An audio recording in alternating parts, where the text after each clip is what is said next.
이 도둑놈들아, 할애비 제사밥 먹을 돈까지 훔쳐? 칠순 할머니가 소금을 뿌리며 쌍둥이 손주들을 내쫓았습니다. 13살 아이들은 아무 말도 하지 못했어요. 매를 맞으면서도 빗속에 쫓겨나면서도 끝까지 입을 다물었습니다. 그런데 이상했습니다. 아이들의 손은 초등학생 손이 아니었어요. 굳은 살이 박혀 있었고 손가락마다 밴드가 덕지덕지 붙어 있었습니다. 학교에서는 수업 중에 기절하듯 졸았고 방과 후엔 몰래 어딘가로 향했습니다. 도대체 13살 쌍둥이에게 무슨 일이 있었던 걸까요? 그리고 할머니가 마주하게 될 가슴 찢어지는 진실은 무엇일까요? 사연 시작 전 구독과 좋아요로 함께 해주세요. 늦가을 바람이 시장 골목을 훑고 지나갔습니다. 낙엽이 발밑에서 바스락거리며 구르고 상인들의 호객 소리가 멀리서 웅웅거렸어요. 은옥은 약국 앞에서 허리를 펴다 말고 인상을 찌푸렸습니다. 등골을 타고 내려오는 통증이 허리를 두동강 낼 것처럼 욱신거렸어요. 진통제 한 알이면 몇 시간은 버틸 수 있었습니다. 은옥은 낡은 지갑을 꺼내 들었습니다. 그 순간 심장이 덜컥 내려앉았습니다. 분명히 오늘 아침 서랍장에서 꺼내 지갑에 넣어두었던 3만 원이 감쪽같이 사라져 있었어요. 약값으로 쓸 돈, 시장에서 두부 한 모라도 살 돈이었습니다. 은옥은 떨리는 손으로 지갑 안을 뒤졌습니다. 주머니란 주머니는 다 뒤지고 가방 안감 구석구석을 헤집었어요. 손끝에 잡히는 것은 먼지와 구겨진 영수증 뿐이었습니다. 초록색 지폐는 어디에도 보이지 않았어요. 이 돈이 어떤 돈인데? 은옥은 중얼거리며 텅 빈 지갑을 내려다보았습니다. 어제 식당 뒷문에서 쭈그리고 앉아 4시간 동안 찬물에 손을 담갔어요. 기름때가 둥둥 떠다니는 설거지통 앞에서 쉴 틈 없이 그릇을 닦고 또 닦았습니다. 고무 장갑 살 돈이 아까워 맨손으로 설거지를 했더니 손마디가 동상 걸린 것처럼 벌겋게 트고 갈라졌어요. 갈라진 손등 사이로 배어나오는 핏물을 보며 이를 악물고 받아낸 3만 원이었습니다. 그 돈의 무게를 은옥의 손마디가 증명하고 있었습니다. 내 정신 좀 봐. 아니면 집에 두고 왔나? 은옥은 약도 사지 못한 채 불안한 마음에 서둘러 집으로 향했습니다. 골목을 돌 때마다 심장이 쿵쿵 뛰었어요. 제발 집에 있기를, 제발 내가 착각한 것이기를 빌고 또 빌었습니다. 발걸음이 빨라질수록 허리 통증도 함께 따라왔지만 은옥은 이를 악물고 걸음을 재촉했어요. 현관문을 열자마자 훅 끼쳐오는 곰팡이 냄새와 술 냄새가 코를 찔렀습니다. 보일러를 떼지 않아 입김이 하얗게 피어오를 정도로 집안은 냉골이었어요. 벽지는 곳곳이 들떠 있었고 장판 귀퉁이는 닳고 닳아 시멘트 바닥이 드러나 있었습니다. 방 한가운데서 상규가 이불을 뒤집어 쓴 채 자고 있었어요. 한낮인데도 코를 드르렁거리며 잠든 아들의 모습에 은옥은 한숨을 삼켰습니다. 40이 넘도록 제 앞가림 하나 못하고 늙은 어미집에 얹혀 사는 아들. 베갯머리의 나뒹구는 빈 소주병이 꼭 아들의 처지 같아 가슴이 미어졌습니다. 학교에 다녀온 쌍둥이의 방문은 굳게 닫혀 있었습니다. 안에서 아이들이 작게 속닥거리는 소리가 새어나왔어요. 은옥은 떨리는 손으로 안방 서랍장을 열어보았습니다. 역시나 돈은 없었어요. 서랍이 미세하게 열려 있었던 것 같은 찜찜함이 가슴 한구석을 스쳤습니다. 분명 아침에 꼭 닫아두었는데 손잡이가 살짝 비뚤어져 있었어요. 은옥의 시선이 자고 있는 상규와 쌍둥이의 방문 사이를 오갔습니다. 설마 하는 생각이 머릿속을 스쳐 지나갔어요. 하지만 곧바로 고개를 저었습니다. 아니야, 그럴 리 없어. 내가 어디 흘렸겠지. 내 핏줄이 도둑질을 해? 내 새끼들이 그럴 리가. 의심과 부정 사이에서 은옥의 마음은 갈기갈기 찢어지고 있었습니다. 믿고 싶었어요. 아니, 믿어야만 했습니다. 그때 쌍둥이 방문이 벌컥 열렸습니다. 금성이와 은성이가 나오다가 은옥과 눈이 마주치자 흠칫 놀라며 뒷걸음질을 쳤어요. 평소 같으면 할머니 오셨어요 하고 달려들 아이들이었습니다. 하지만 오늘은 달랐습니다. 서로 묘한 눈빛을 교환하더니 슬그머니 방으로 다시 들어가려 했어요. 금성이는 불룩한 주머니를 황급히 등 뒤로 숨겼고 은성이는 괜히 천장을 올려다보며 어설픈 휘파람을 불었습니다. 너희들 뭐 숨기는 거 있어? 은옥은 순간적으로 욱하는 마음에 물었습니다. 아이들은 고개를 저으며 시선을 피했어요. 은옥은 아이들의 가방을 뒤져보고 싶은 충동을 느꼈습니다. 손이 근질거렸어요. 하지만 이를 악물고 참았습니다. 그러면 내가 사람이 아니지. 손주들을 도둑 취급하다니. 은옥은 부엌 구석에 주저앉았습니다. 차가운 바닥이 엉덩이를 타고 올라왔지만 그보다 더 차가운 것이 가슴을 파고들었어요. 수도꼭지에서 똑똑 물방울 떨어지는 소리만 고요한 부엌에 울렸습니다. 가난이 내 핏줄마저 괴물로 만들었나? 내가 죄인이지. 은옥은 가슴을 치며 자책했습니다. 주름진 손으로 얼굴을 감싸고 한참을 그렇게 앉아 있었어요.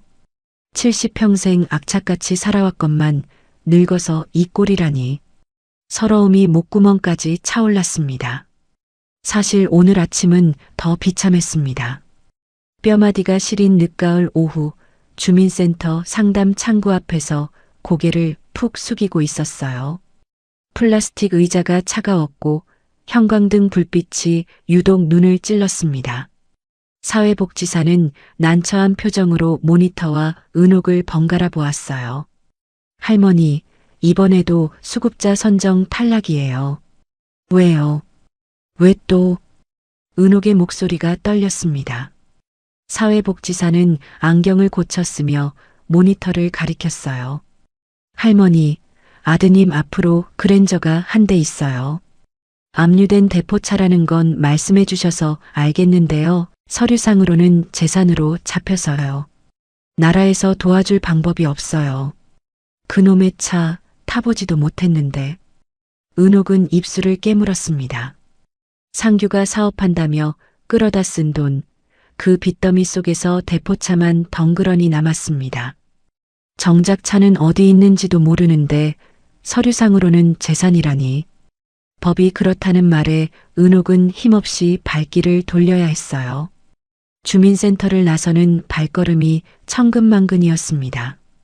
집으로 돌아오는 길, 심장이 쿡쿡 쑤셔왔습니다. 가슴을 움켜쥐고 전봇대에 기대어 숨을 골랐어요. 수술비 1,500만 원은커녕 약값도 아까워 진통제로 버티는 처지였는데 그 약값마저 사라진 것이었습니다. 은옥은 찬물 한 사발로 줄인 배와 쓰린 속을 달랬습니다. 물이 목구멍을 타고 내려갈 때 식도가 얼얼했어요. 그리고 억지로 잠을 청했습니다. 새벽 2시 심장을 쥐어짜는 듯한 통증에 은옥은 잠에서 깼습니다. 식은땀이 베개를 적시고 있었어요. 모두가 잠든 고요한 시간, 거실 쪽에서 부스럭거리는 비닐봉지 소리가 들려왔어요. 쥐가 들어왔나? 은옥은 아픈 몸을 일으켜 문틈으로 거실을 내다보았습니다. 어둠 속에서 누군가 은옥의 가방이 놓인 서랍장 앞을 서성이고 있었어요. 그림자가 천천히 움직였습니다. 은옥은 숨을 죽이고 그 그림자를 지켜보았어요.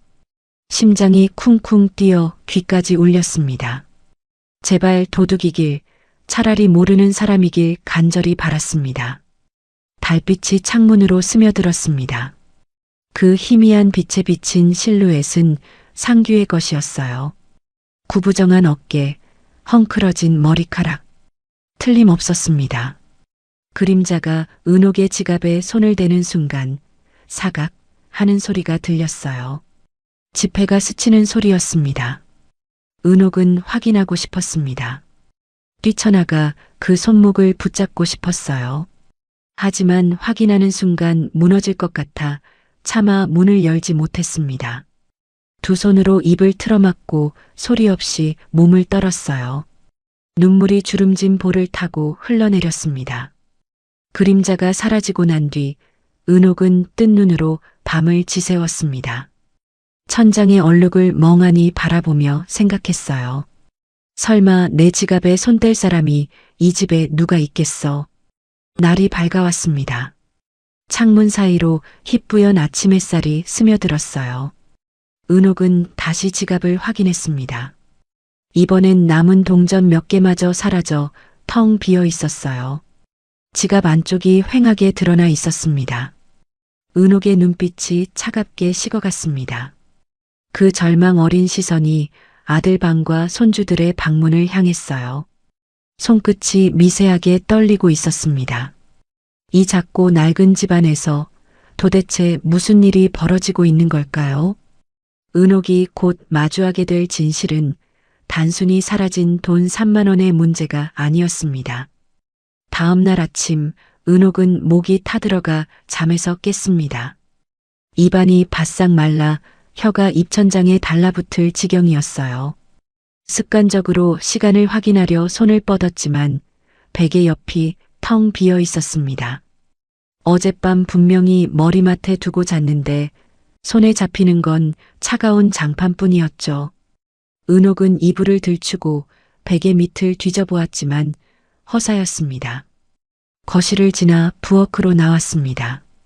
물을 마시려고 냉장고 문을 여는 순간 은옥은 숨이 턱 막혔습니다. 김치통 옆에 자신의 핸드폰이 얌전히 놓여 있었기 때문입니다. 은옥은 소스라치게 놀라 핸드폰을 집어들었습니다. 기계에서 느껴지는 냉기가 손바닥을 타고 올라왔어요. 그 냉기가 머릿속까지 번지는 것 같았습니다. 마치 어디 한 군데가 텅 비어버린 느낌이었어요. 내가 언제 이걸 여기다. 등줄기에 식은땀이 흘렀습니다. 아무리 생각해도 기억이 나지 않았어요. 요즘 들어 리모컨을 냉장고에 넣거나 가스불을 켜둔 채 외출하는 일이 잦았지만 이렇게까지 기억이 뚝 끊긴 적은 없었습니다. 70평생을 지탱해온 정신이 모래성처럼 허물어지는 공포가 엄습했습니다. 부엌에서 달그락거리는 소리가 들렸습니다. 심장이 불규칙하게 뛰는 것을 느끼며 무거운 몸을 돌렸어요. 술에 취해 자고 있던 아들 상규가 라면을 끓이고 있었습니다. 퉁퉁 부은 얼굴로 국물을 후루룩 들이키는 모습에 은옥은 속에서 천불이 났어요. 라면 냄새와 술 냄새가 뒤섞여 코를 찔렀습니다. 싱크대에는 어젯밤 마신 소주병이 3개나 굴러다니고 있었죠. 상규는 은옥의 시선을 피하지 않고 아무 일 없다는 듯 손을 내밀었어요. 어머니, 차비 좀 주쇼. 오늘 일자리 알아보러 가야 하는데 10,000원만. 은옥은 기가 막혀서 헛웃음이 나왔습니다. 손에 든 차가운 핸드폰을 꽉 쥐었어요. 손가락 마디가 하얗게 질렸습니다. 어제 내 쌈짓돈 3만 원이 감쪽같이 사라졌는데 또 돈을 달라니? 염치가 있으면 그 입 다물어라. 벼룩의 간을 내먹지. 늙은 어미 약값을 훔쳐? 상규가 젓가락을 탁 내려놓았습니다. 붉은 국물이 하얀 식탁보에 얼룩을 남겼습니다. 무슨 소리요? 돈이 없어지다니? 어머니 또 냉장고에 리모컨 넣고 그러신 거 아니에요? 깜빡깜빡 하시는 거 맞죠? 은옥은 상규의 눈을 똑바로 쳐다보았습니다. 눈꼬리가 실룩거렸어요. 이놈이. 상규가 벌떡 일어났습니다. 의자가 뒤로 밀리며 끼익 소리를 냈어요. 40이 넘은 아들의 얼굴이 불그락푸르락 변했습니다. 저요. 제가 친구놈 보증 잘못 썼다가 집 날리고 마누라까지 잃었지만 그래도 어머니 쌈짓돈은 안 건드려요. 차라리 사채를 쓰고 도박판에 다시 가지. 도둑놈처럼은 안 산다고요. 상규의 반응이 너무 격렬했습니다. 목에 핏줄이 붉어지고 눈에는 억울함이 가득 차 있었어요. 진심처럼 보였습니다. 은옥은 잠시 말문이 막혔어요. 저놈이 연기를 하는 건가, 진짜 아닌 건가? 그때 쌍둥이 방에서 금성이와 은성이가 주섬주섬 가방을 메고 나왔습니다. 밤새 잠을 못 잤는지 눈밑이 퀭했어요. 아이들의 얼굴이 유난히 창백해 보였습니다. 티셔츠가 구겨져 있었고 머리카락도 부스스했어요. 상규가 화살을 아이들에게 돌렸습니다. 야, 니들 혹시 할머니 지갑 손댔냐? 요즘 애들 PC방 간다고 부모 지갑에 손댄다던데. 금성이는 입술을 깨물며 고개를 숙였습니다. 주먹을 불끈 쥔 채 바닥만 바라보았어요. 은성이는 아빠를 차갑게 쳐다보았습니다. 아빠나 잘하세요. 상규가 손을 치켜들었습니다. 때리려는 듯한 동작에 은옥이 재빨리 앞을 막아섰어요. 애들 건드리지 마라. 학교 늦겠다. 어서 가. 아이들이 도망치듯 집을 나갔습니다. 현관문이 쾅 닫히는 소리가 집안에 울렸어요. 아침 햇살이 문틈으로 스며들었다가 사라졌습니다. 은옥은 문득 지난번 돈이 없어졌을 때를 떠올렸어요. 그날 상규는 밖에서 술을 마신다고 집에 없었습니다. 상규가 없을 때도 돈이 없어졌는데 그럼 정말 애들이? 은옥은 쌍둥이 방문을 바라보았습니다. 열어볼까 하다가 문고리를 잡은 손을 뗐어요. 아니야, 확인했다가 진짜 훔친 거면 내가 그 꼴을 어떻게 봐. 두려움이 온몸을 휘감았습니다. 차라리 모르는 편이 나을 것 같았어요. 은옥은 힘없이 거실 바닥에 주저앉았습니다. 오후 은옥은 빨래를 개다가 상규의 바지 주머니를 뒤졌습니다. 꼬깃꼬깃한 영수증 뭉치 속에서 낯선 명함 하나가 나왔어요. 일수 급전 대출 김 실장. 명함 모서리가 달아 있었습니다. 뒤집어 보니 휘갈겨 쓴 메모가 있었어요. 이번 주까지 이자 입금 안 되면 끝장이야. 은옥의 손이 부들부들 떨렸습니다. 명함이 바닥에 떨어졌어요. 상규 이놈이 돈이 급한 건 맞는데 마음이 오락가락했습니다. 저녁 무렵 은옥은 시장에서 사온 콩나물을 다듬으며 식탁 위에 지갑을 올려두었습니다. 일부러 상규와 아이들이 잘 보이는 곳에 두었어요. 일종의 함정이었습니다. 은옥은 설거지를 하는 척하며 거실 거울을 통해 등 뒤를 감시했어요. 물소리에 귀를 기울이면서도 눈은 거울에서 떼지 않았습니다. 상규는 TV를 보며 킬킬거리고 있었고 쌍둥이는 방에서 나오지 않았습니다. 아무 일도 일어나지 않자 은옥은 오히려 더 불안해졌어요. 밤 10시 은옥이 화장실을 다녀오는데 상규가 거실 서랍장 앞에서 서성이고 있었습니다. 지갑을 넣어두는 바로 그곳이었어요. 거기서 뭐하냐? 은옥이 소리치자 상규가 화들짝 놀랐습니다.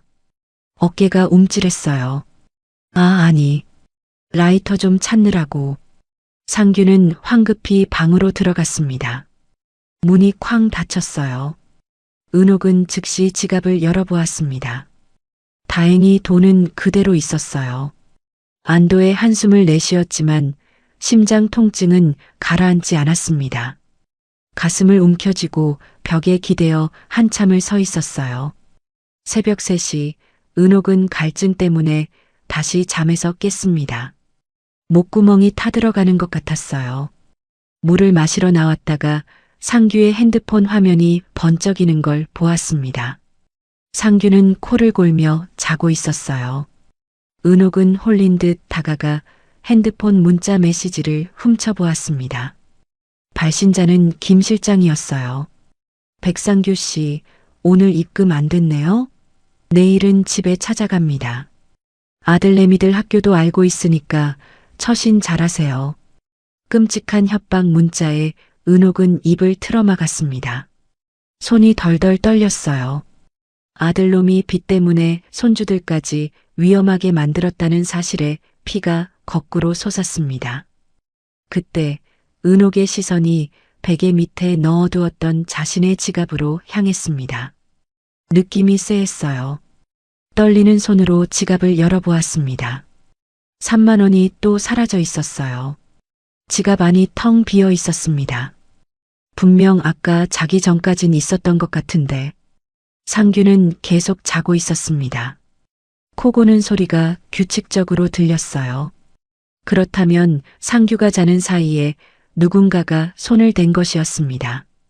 은옥의 시선이 쌍둥이 방문을 향했어요. 문이 손가락 한마디만큼 열려 있었습니다. 어둠 속에서 그 틈새가 유난히 검게 보였어요. 빚에 쫓기는 아비인가 아니면 그 아비를 보며 삐뚤어진 손주들인가. 은옥은 완벽한 미궁 속에 갇혀버렸습니다. 창밖으로 희부연 새벽빛이 밝아왔지만 은옥의 마음속은 여전히 칠흑 같은 어둠뿐이었습니다. 며칠 뒤 새벽 은옥은 가슴을 짓누르는 통증 때문에 잠에서 깼습니다. 심장이 소나기로 쥐어짜는 것처럼 아팠어요. 식은땀이 등을 타고 흘러내렸습니다. 약을 먹으려고 물을 뜨러가다가 현관 앞에서 멈칫했어요. 신발장 위에 뭔가 하얀 것이 눈에 들어왔습니다. 어둠 속에서도 유독 하얗게 빛나는 물체. 낡고 해진 식구들의 헌 신발들 사이에서 비닐도 갓 뜯은 듯한 새 운동화 한 켤레가 놓여 있었습니다. 흰색 바탕에 파란 줄무늬가 선명한 꽤 비싸 보이는 운동화였죠. 은옥은 떨리는 손으로 신발을 집어들었습니다. 사이즈를 보니 첫째 금성이 것이었습니다. 밑창에서 훅 끼쳐오는 새 고무 냄새. 은옥의 머릿속이 하얘졌습니다. 당장 쌀쌀 돈도 없는데 저런 비싼 운동화를 어디서 났지? 지난번 없어진 돈과 새 운동화가 머릿속에서 겹쳐졌습니다. 3만 원, 또 3만 원, 그리고 이 새 신발. 은옥의 손이 부들부들 떨렸어요. 새하얀 운동화가 마치 범죄의 증거물처럼 느껴졌습니다. 손에서 운동화가 떨어졌어요. 퍽 하는 소리가 고요한 새벽 집안에 울렸습니다.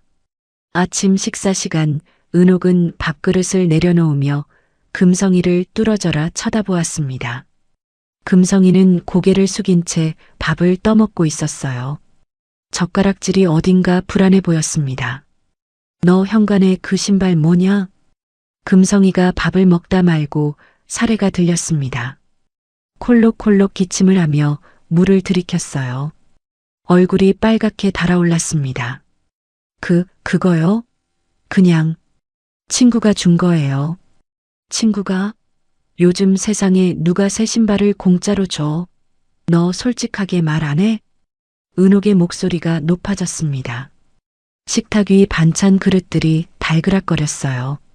계란국에서 김이 모락모락 피어올랐지만 식탁의 공기는 싸늘하게 얼어붙었습니다.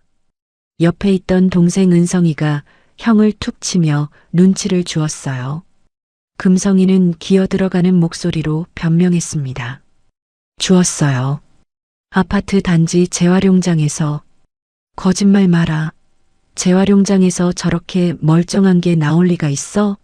그리고 그렇다 한들 남이 버린 걸 왜 주워 신어? 금성이는 입술을 꾹 다물었습니다.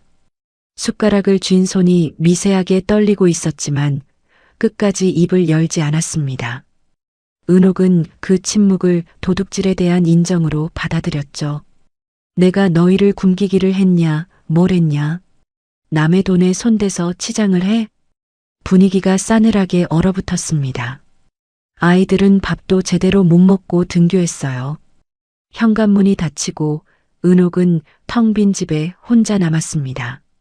새 신발을 들고 한참을 울먹였어요. 눈물이 하얀 운동화 위로 뚝뚝 떨어졌습니다. 주름진 손으로 신발코를 쓰다듬었어요. 내 죄다, 내 죄야. 가난이 애들까지 망쳐놨어. 70평생 악착같이 살았건만 손주들에게 새 신발 한 켤레 못 사준 죄가 아이들을 도둑으로 만든 것 같아 가슴이 미어졌습니다. 은옥은 자신을 탓하고 또 탓했습니다. 오후가 되자 은옥은 속지 않은 마음으로 시장에 다녀왔습니다. 아이들이 좋아하는 두부 듬뿍 넣은 된장찌개라도 끓여주려 큰 맘 먹고 가장 비싼 국산 두부 한 모를 샀습니다. 집에 돌아와 냉장고 문을 여는 순간 은옥은 그 자리에 얼어붙고 말았습니다. 냉장고 구석에 뜯지도 않은 두부가 2모나 더 있었어요. 방금 사온 것까지 합치면 총 3모였습니다. 하얀 두부 포장지가 형광등 불빛에 반짝거렸어요. 이게 왜? 분명 없다고 생각했는데 언제 샀는지조차 기억나지 않았습니다. 등줄기에 식은땀이 흘렀습니다. 나 정말 미쳐가는 건가? 오후 늦게 금성이가 돌아왔습니다. 현관문이 열리는 소리에 은옥이 나가보았어요. 그런데 아침에 신고 나갔던 운동화가 진흙투성이가 되어 있었습니다. 신발 앞코부터 뒤꿈치까지 온통 흙범벅이었어요. 학교 다녀온 애 신발꼴이 이게 뭐야? 은옥이 경악했습니다. 금성이는 고개를 숙인 채 대답했어요. 목소리가 기어 들어갔습니다. 축구하다 그랬어요. 은옥은 부엌에서 빗자루를 집어들었습니다. 금성이의 등짝을 내리쳤어요. 금성이가 어깨를 움츠렸습니다. 거짓말.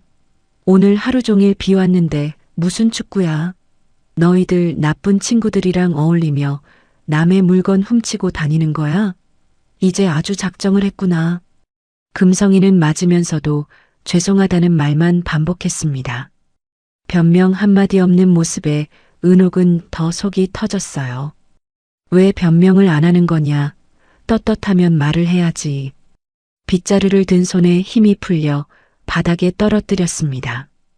은옥도 금성이도 한동안 말이 없었어요.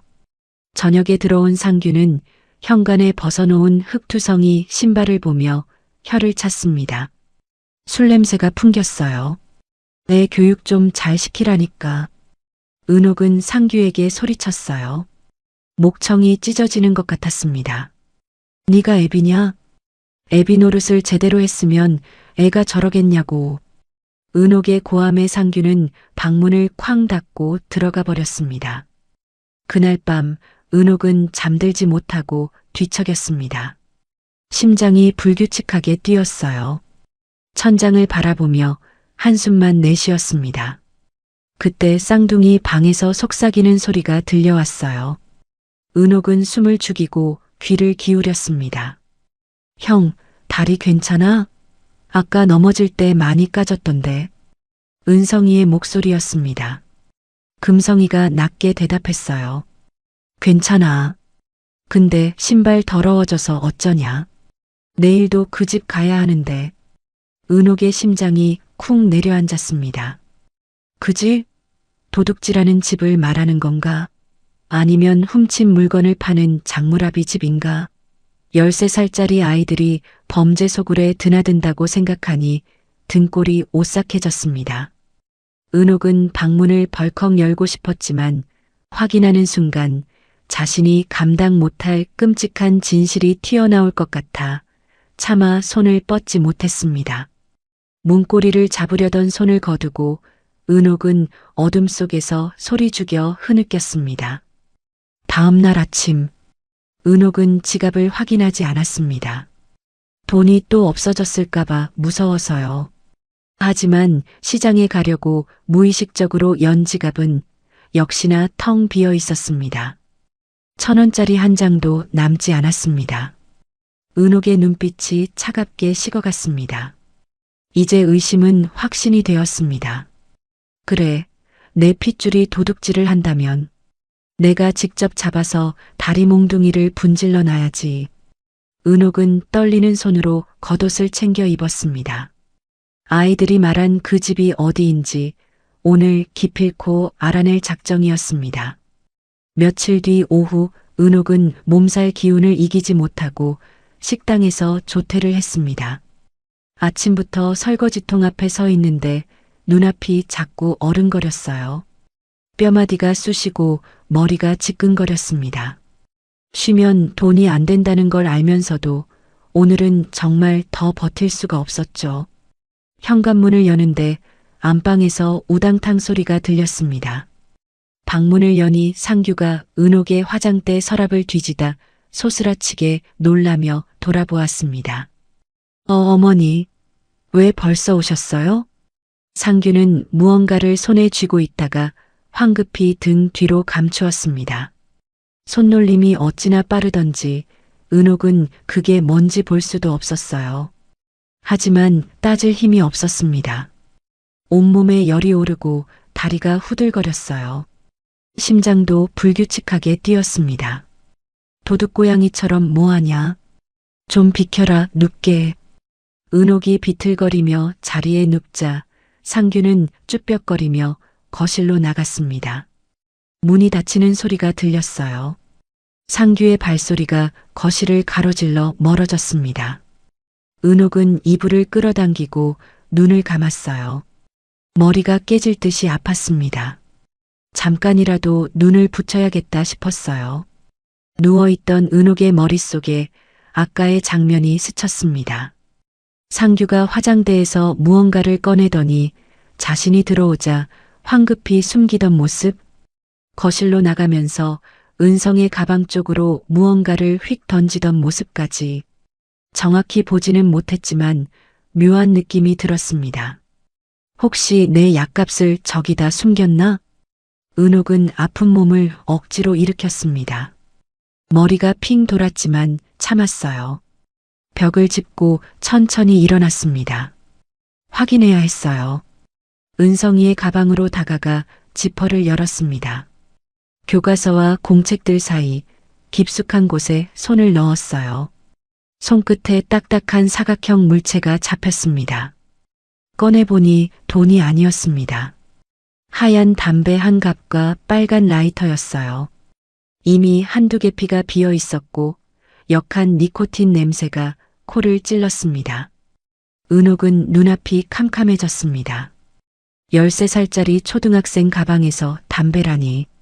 그때 이미 화장실에 있던 은성이가 나왔습니다. 손을 털며 나오던 은성이가 이 장면을 목격하고 얼어붙었어요. 얼굴에서 핏기가 싹 빠졌습니다. 눈이 크게 떠졌어요. 아, 할머니. 은옥이 담배를 바닥에 내동댕이 쳤습니다. 담배갑이 바닥에 부딪히며 담배 몇 개비가 굴러나왔어요. 하얀 담배가 장판 위에 흩어졌습니다. 이게 뭐냐? 네 가방에서 왜 이게 나와? 은성이는 얼굴이 하얗게 질렸습니다. 눈이 커지더니 고개를 세차게 저었어요. 손을 내저으며 뒷걸음질 쳤습니다. 제 거 아니에요. 모르는 거예요. 모르긴 뭘 몰라. 네 가방 깊숙한 곳에 들어 있었는데 돈 훔쳐서 이딴 거 피우고 다녔냐? 은옥의 날카로운 고함에 거실에 있던 상규가 방문을 빼꼼 열었습니다. 상규와 은성이의 눈이 허공에서 마주쳤습니다. 사실 그 담배는 상규의 것이었습니다. 아까 은옥이 갑자기 들어오자 상규는 손에 들고 있던 담배갑을 급하게 은성이 가방에 쑤셔 넣었던 거예요. 들키면 또 잔소리를 들을 게 뻔했으니까요. 담배 쌀 돈이 어디서 났냐고, 그 돈으로 밥이나 사 먹지 왜 담배를 피우냐고. 귀가 따갑도록 들었던 말들이었죠. 상규는 은성이를 향해 눈을 부라렸습니다. 서슬퍼런 눈빛이었습니다. 은성이는 아빠의 살기 어린 눈빛에 겁을 먹고 입을 다물어 버렸습니다. 은옥은 은성이의 침묵을 범행 인정으로 받아들였습니다. 변명도 안 하는 걸 보니 틀림없이 자기 것이 맞는 거라고 생각했어요. 할 말이 없지? 어린 것이 벌써부터 싹수가 노랗구나. 은옥은 옷걸이를 집어들었습니다. 손이 부들부들 떨렸어요. 속으로 울부짖고 있었습니다. 제발 아니라고 해라. 울면서 아니라고 매달려봐라. 왜 아무 말도 안 해, 왜? 하지만 은성이는 입을 꾹 다물고 있었어요. 은옥은 눈물을 삼키며 은성이의 종아리를 내리쳤습니다. 이놈, 누구한테 배웠어? 종아리를 때리는 찰싹 소리가 방 안에 울렸습니다. 은성이는 종아리를 맞으면서도 끝까지 잘못했다는 말조차 하지 않았어요. 그저 굵은 눈물만 뚝뚝 흘릴 뿐이었습니다. 은옥은 때리다 지쳐 옷걸이를 놓쳤습니다. 그때 전화벨이 울렸습니다. 은옥은 거친 숨을 몰아쉬며 전화를 받았습니다. 안녕하세요. 은성이 담임입니다. 선생님의 목소리가 딱딱했습니다. 그녀의 등에서 식은땀이 흘렀어요. 무슨 일이길래 전화를 하신 걸까요? 할머니, 은성이가 요즘 수업 시간에 엎드려 자는 행동이 많아졌어요. 깨워도 못 일어날 정도예요. 밤에 뭘 하는 건지 걱정이 됩니다. 은옥은 가슴이 철렁 내려앉았습니다. 목소리가 떨렸어요. 밤에 늦게 자서 그런가 봅니다. 그리고요. 선생님이 잠시 말을 멈추었다가 이었습니다. 목소리가 한층 낮아졌어요. 반 친구 지갑이 없어졌어요. 아이들 사이에서 이런저런 말들이 도는 모양이에요. 아직 누가 그랬는지는 모르지만요. 은성이도 물건 잃어버리지 않게 조심하도록 하고 가정에서도 지도 부탁드려요. 전화를 끄는 은옥은 다리에 힘이 풀려 그 자리에 주저앉았습니다. 수화기가 손에서 떨어져 바닥을 굴렀어요. 삑 하는 신호음이 울렸습니다. 집안 돈에 손 떼더니 이제 학교 친구 돈까지 건드린 건가. 그것도 모자라 담배까지. 은옥의 머릿속이 하얗게 변했습니다. 온몸에서 힘이 빠져나갔어요. 은옥은 퉁퉁 부은 종아리를 감싸 쥐고 구석에 웅크린 은성이를 바라보았습니다. 은성이는 고개를 푹 숙이고 있었어요. 어깨가 미세하게 떨리고 있었습니다. 종아리에 붉은 자국이 선명했어요. 도대체 어디서부터 잘못된 거냐? 오냐오냐 키워서 그런 거냐, 이놈들아. 방 안에는 무거운 침묵만이 내려앉았습니다. 창밖으로 붉은 노을이 지고 있었지만 할머니와 손자 사이에는 차가운 벽만이 높게 쌓여가고 있었습니다. 은성이의 입술이 파르르 떨렸습니다. 하고 싶은 말이 목구멍까지 차오른 것 같았어요. 하지만 끝내 입을 열지 않았습니다. 그 침묵 속에 숨겨진 진실을 은옥은 아직 알지 못했어요. 죽은 남편의 제삿날 전날 새벽이었습니다. 은옥은 평소보다 조금 일찍 눈을 떴습니다. 몸이 무거웠지만 오늘만큼은 미룰 수가 없었어요. 미지근한 물로 몸을 씻으며 남편 생각에 잠겼습니다. 평생 고생만 시키다 간 사람이었지요. 젊어서는 사업한다고 집안 돈을 말아먹고 늙어서는 병치레로 병원만 들락거렸습니다. 그래도 원망은 없었습니다. 다만 살아있을 때 고기 한 점 제대로 못 먹인 게 늘 마음에 남아 있었어요. 오늘은 시장에 가서 제사상에 올릴 소고기 산적거리를 사올 생각이었습니다.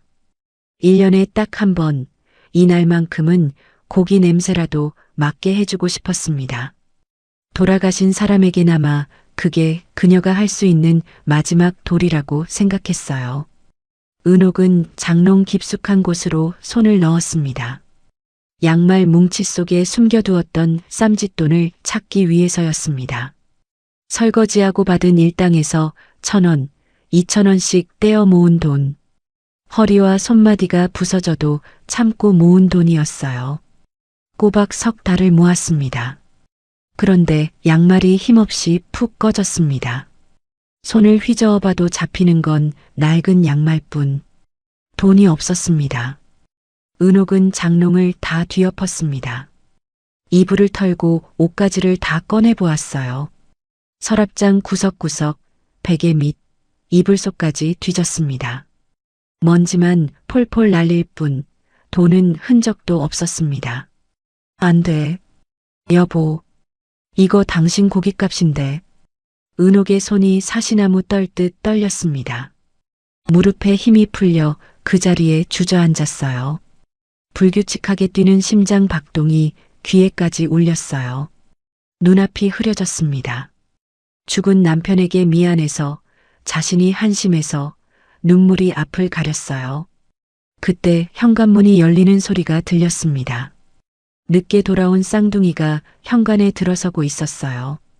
금성이와 은성이는 흙이 잔뜩 묻은 옷차림이었습니다.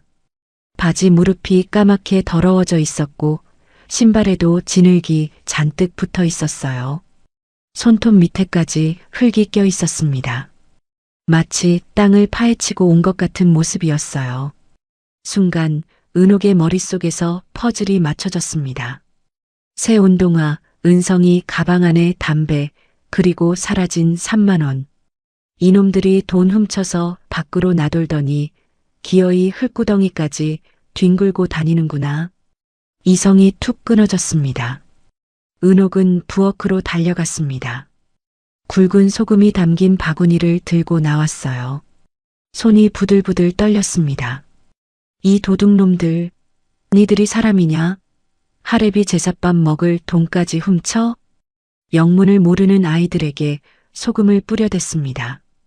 하얀 소금 알갱이가 아이들의 머리 위로, 어깨 위로 쏟아졌어요. 액막이라도 하듯 귀신 쫓듯 소금을 뿌렸습니다. 소금이 아이들의 옷에 붙고 바닥에 흩어졌어요. 당장 나가. 내 집에서 나가. 금성이가 놀라서 매달렸습니다. 눈이 휘둥그레져 있었어요. 흙 묻은 손으로 그녀의 옷자락을 붙잡았습니다. 할머니, 왜 그러세요? 저희가 뭐려? 하지만 은옥은 아이들을 밀쳐냈습니다. 주름진 손에 있는 힘을 다해 밀었어요. 그 돈이 어떤 돈인데? 그걸 손대. 니들 할아버지 고깃값이야. 꼬박 석 달을 모은 돈이라고. 은성이는 입을 꾹 다물고 있었습니다. 굵은 눈물만 뚝뚝 흘렸어요. 변명 한마디 하지 않았습니다. 입술을 깨물고 고개를 숙이고 있었어요. 그 모습이 은옥을 더 화나게 했습니다. 변명이라도 해봐라. 아니라고 소리쳐봐라. 왜 아무 말도 안 하느냐? 왜 저렇게 입을 다물고 있느냐?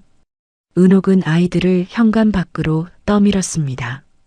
금성이가 문틀을 붙잡았지만 은옥이 그 손을 뿌리쳤어요. 훔친 돈 가져오기 전엔 들어올 생각도 마라. 쾅! 현관문이 닫혔습니다. 은옥은 떨리는 손으로 문을 걸어 잠갔어요. 철컥, 자물쇠 걸리는 소리가 났습니다. 닫힌 문 너머로 아이들의 울음소리가 들렸어요. 금성이가 문을 두드리는 소리, 은성이가 흐느끼는 소리가 들렸습니다. 할머니, 할머니 하고 부르는 소리가 들렸어요. 은옥은 현관 앞에 주저앉아 통곡했습니다. 온몸의 힘이 다 빠져나간 것 같았어요. 어깨가 들썩거렸습니다. 바닥에 흩어진 소금알갱이가 무릎을 찔렀지만 느끼지 못했어요. 한참 뒤 문 밖에서 아이들의 작은 속삭임이 들렸습니다. 형, 할머니 많이 화나셨겠지? 괜찮아. 우리 계획은 안 들켰으니까. 며칠만 더 고생하자. 하지만 은옥의 귀에는 그 말이 들리지 않았습니다. 통곡 소리에 묻혀버렸어요. 그녀는 거실로 나와 남편 사진 앞에 무릎을 꿇었습니다. 흑백 사진 속 남편이 무표정하게 내려다보고 있었어요. 젊은 시절 찍은 사진이었습니다. 은옥은 사진을 어루만지며 하염없이 빌었어요. 여보, 미안해. 내가 죄가 많아서. 올해는 당신 제사상에 고기 한 점 못 올리네. 눈물이 사진 액자 위로 뚝뚝 떨어졌습니다. 밤 9시가 넘어가자 창밖에서 빗소리가 들리기 시작했습니다. 가을비가 내리고 있었어요. 바람까지 불어 꽤 쌀쌀했습니다. 유리창을 때리는 빗소리에 은옥의 분노는 차게 식고 덜컥 겁이 나기 시작했습니다. 아이들 생각이 났어요. 옷도 얇게 입고 나갔는데, 밥도 못 먹였는데, 가슴이 철렁 내려앉았습니다. 현관문을 살짝 열어보았습니다. 아이들은 없었어요. 골목길 가로등만 깜빡거리고 있었습니다. 빗물이 아스팔트 위를 적시고 있었어요. 혹시 홧김에 가출이라도 했을까봐. 아니면 나쁜 형들하고 어울려 사고라도 쳤을까봐. 온갖 무서운 생각이 머릿속을 휘저었어요. 은옥은 낡은 우산을 들고 밖으로 나갔습니다. 빗줄기가 굵어지고 있었어요. 금성아, 은성아, 목이 터져라 불렀습니다. 대답이 없었어요. 골목길을 헤매며 아이들을 찾았습니다. 은옥의 낡은 신발이 젖어 들어갔고 차가운 빗물이 발가락 사이로 스며들었습니다. 금성아, 은성아, 할머니가 잘못했어. 나와. 차가운 빗물이 은옥의 뜨거운 눈물을 씻어내렸습니다. 눈물인지 빗물인지 구분이 안 됐어요. 볼을 타고 흘러내리는 물줄기가 턱 끝에서 뚝뚝 떨어졌습니다. 내가 미쳤지. 내가 노망난 거지. 밥은 먹여서 보낼걸. 후회가 파도처럼 밀려왔지만 이미 엎질러진 물이었습니다. 가로등 불빛이 빗줄기 사이로 흔들렸어요. 그때 은옥은 알지 못했습니다. 아이들이 흙투성이가 된 진짜 이유를, 그리고 아이들이 품고 있던 비밀 계획의 정체를. 진실은 은옥의 상상과는 전혀 다른 곳에 있었어요. 빗속을 한참이나 헤매던 은옥은 결국 아이들을 찾지 못하고 터덜터덜 집으로 돌아왔습니다. 신발은 이미 흙탕물에 젖어 질척거렸고 우산을 쥔 손은 감각이 없을 정도로 시렸습니다. 이 녀석들이 도대체 어디로 간 거야? 은옥이 힘없이 대문을 들어서려던 순간이었습니다.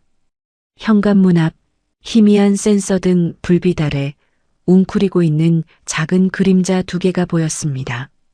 금성이와 은성이었습니다. 아이들은 비에 쫄딱 젖은 생쥐꼴을 하고서 추위에 서로를 꼭 껴안은 채 오들오들 떨고 있었습니다. 차마 문을 두드리지도 못하고 그렇게 웅크리고 있었던 겁니다. 너희들.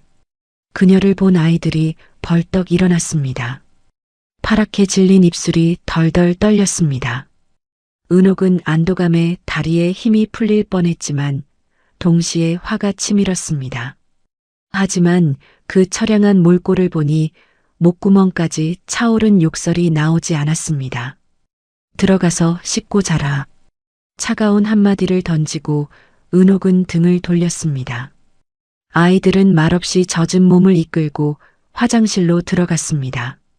수도꼭지 트는 물소리만 적막한 집안을 채웠습니다. 그날 밤 그녀는 밤새 뒤척였어요. 천장의 얼룩이 꼭 제 마음속 멍자국 같아 잠이 오지 않았습니다. 새벽녘이 되어서야 은옥은 무거운 몸을 일으켰습니다. 오늘이라도 제사장을 봐야 한다는 생각에 억지로 일어났어요. 온몸이 천근만근 무거웠습니다. 습관처럼 장롱 속 양말 뭉치에 손을 넣었어요. 어제는 분명히 없었는데 혹시나 하는 마음이었습니다. 손끝에 종이 뭉치가 만져졌습니다. 꺼내보니 3만 원이 고스란히 들어 있었어요. 내가 어제 못 봤나? 분명 없었는데. 은옥은 귀신에 홀린 기분이었습니다. 어제 그렇게 뒤져도 없던 돈이 왜 이제야 나오는 걸까요? 머릿속이 엉킨 실타래처럼 복잡했습니다. 내가 정말 로망이 났나? 어제 내가 못 찾은 건가? 하지만 당장 제사가 급했기에 은옥은 찜찜한 마음을 안고 돈을 들고 정육점으로 향했습니다. 사실 그 돈은 아이들이 밤새 빗속에서 전단지를 돌리고 받은 일당을 할머니가 잘 때 몰래 채워둔 것이었습니다. 은옥은 쓰린 속을 부여잡고 제사 음식을 준비했습니다. 소고기 산적을 굽고 나물을 무치고 전을 부쳤어요. 부엌에서 지글지글 기름 튀기는 소리가 났습니다. 허리가 끊어질 것 같았지만 멈출 수 없었어요. 남편에게 올리는 정성이었거든요. 제사 준비를 마치고 은옥은 아이들 방을 청소하기 시작했습니다. 방바닥에 흩어진 옷가지를 줍고 책상을 정리했어요. 책상 밑 휴지통을 비우려는데 꼬깃꼬깃 구겨져서 형체를 알아보기 힘든 종이 뭉치가 나왔습니다. 펴보니 가정통신문이었어요. 6학년 수학여행 안내문, 비용 30만 원. 참가 여부를 묻는 칸에 동그라미가 아니라 불참에 체크되어 있었습니다. 은옥은 망치로 머리를 맞은 듯 했습니다. 아이들은 단 한 번도 수학여행 이야기를 꺼낸 적이 없었습니다. 초등학교 마지막 추억을 아이들은 스스로 쓰레기통에 구겨 넣었습니다. 돈 훔쳐서 엉뚱한 짓 하더니 정작 학교 행사는 얘기도 안 해? 은옥은 억장이 무너졌습니다. 가난이 부끄러워 학교 생활을 포기했나? 아니면 친구들에게 따돌림을 당하나? 그때 담임 선생님에게서 전화가 왔습니다. 할머니, 아버님이 연락이 안 돼서요. 쌍둥이 편에 가정통신문 보내드렸는데 받으셨나요? 수학여행 아이들이 안 간다고 해서요. 은옥은 아무 말 없이 숨을 들이켰습니다. 친구들이랑 가는 것보다 할머니랑 집에 있는 게 더 좋다고 하네요. 요즘 사춘기라 그런지 친구들과 잘 안 어울리려는 것 같기도 하고 가정에서도 관심 가져주시면 좋겠습니다. 전화를 끄는 은옥의 손에서 수화기가 툭 떨어졌습니다. 왕따가 맞구나. 밖에서 나쁜 짓 하고 다니느라 학교 친구들하고는 멀어졌구나. 아침에 산 고깃값이면 애들 용돈이라도 쥐어줬을 텐데. 죽은 남편 챙기느라 금쪽 같은 손주들 길을 죽인 것 같아 가슴이 미어졌습니다. 제사 시간 1시간 전 아이들이 귀가했습니다. 현관문이 열리고 금성이와 은성이가 들어왔어요.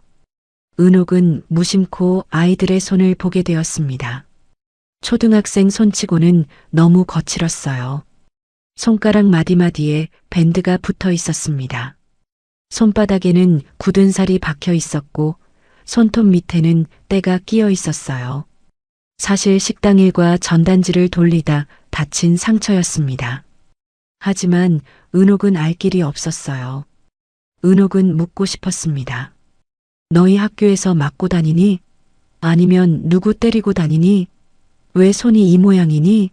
하지만 무서워서 물어볼 수가 없었어요. 대답이 두려웠습니다. 입을 열었다 다물기를 반복했어요. 좁은 거실 한켠에 제사상이 차려졌습니다. 향냄새가 방 안을 가득 채웠어요. 촛불이 흔들리며 벽에 그림자를 드리웠습니다. 남편의 흑백 사진이 제사상 위에서 가족들을 내려다보고 있었어요. 상규는 늘어진 양복 차림으로 절을 했어요. 양복이 어깨에서 흘러내렸습니다.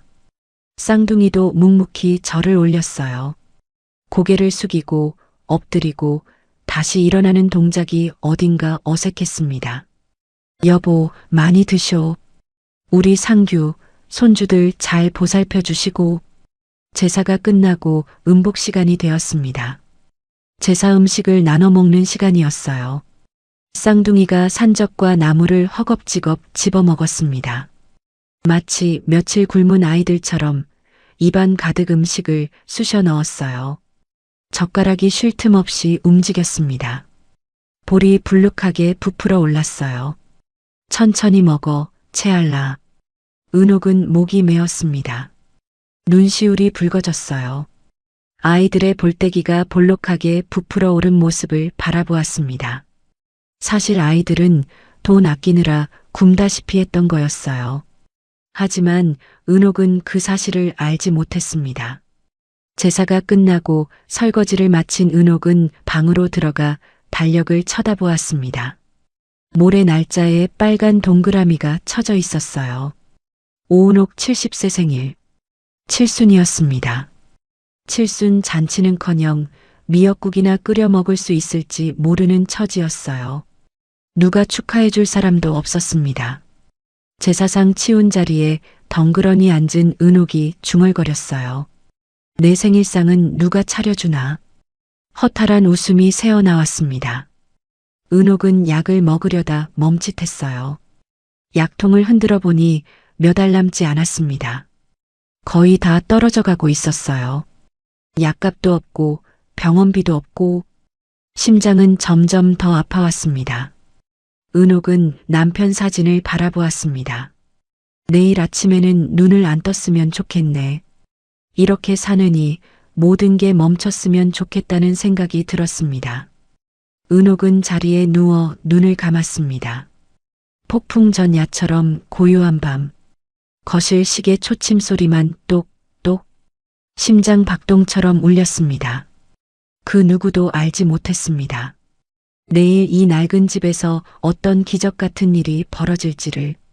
그리고 은옥이 그토록 의심했던 아이들의 비밀이 세상 밖으로 드러나는 순간 은옥이 얼마나 땅을 치며 통곡하게 될지를요. 토요일 은옥의 칠순날 아침이었습니다. 은옥은 몸이 천근만근 무거워 늦게 눈을 떴어요. 창문 사이로 햇살이 비쳐 들어오고 있었습니다. 새가 지저귀는 소리가 들렸어요. 평화로운 아침이었지만 은옥의 마음은 무거웠습니다. 오늘이 내 생일이지. 그 생각이 들자 서러움이 밀려왔어요. 70평생을 살았는데 축하해 줄 사람 하나 없는 처지라니. 밖으로 나가려는데 거실 풍경이 평소와 달랐습니다. 식탁 위에 삐뚤빼뚤하게 차려진 밥상. 접시 위에는 초코파이를 층층이 쌓아 만든 케이크가 있었습니다. 7개, 8개를 탑처럼 쌓아 올리고 그 위에 숫자 70 모양 초가 꽂혀 있었습니다. 냄비에서는 서툴게 끓여서 국물이 다 졸아든 미역국이 김을 내뿜고 있었습니다. 하지만 그 서툰 솜씨가 은옥의 가슴을 찔렀습니다. 방문이 열리고 쌍둥이가 쭈뼛거리며 나왔습니다. 금성이와 은성이는 어색하게 서 있었어요. 손을 앞으로 모으고 고개를 살짝 숙이고 있었습니다. 할머니, 생신 축하드려요.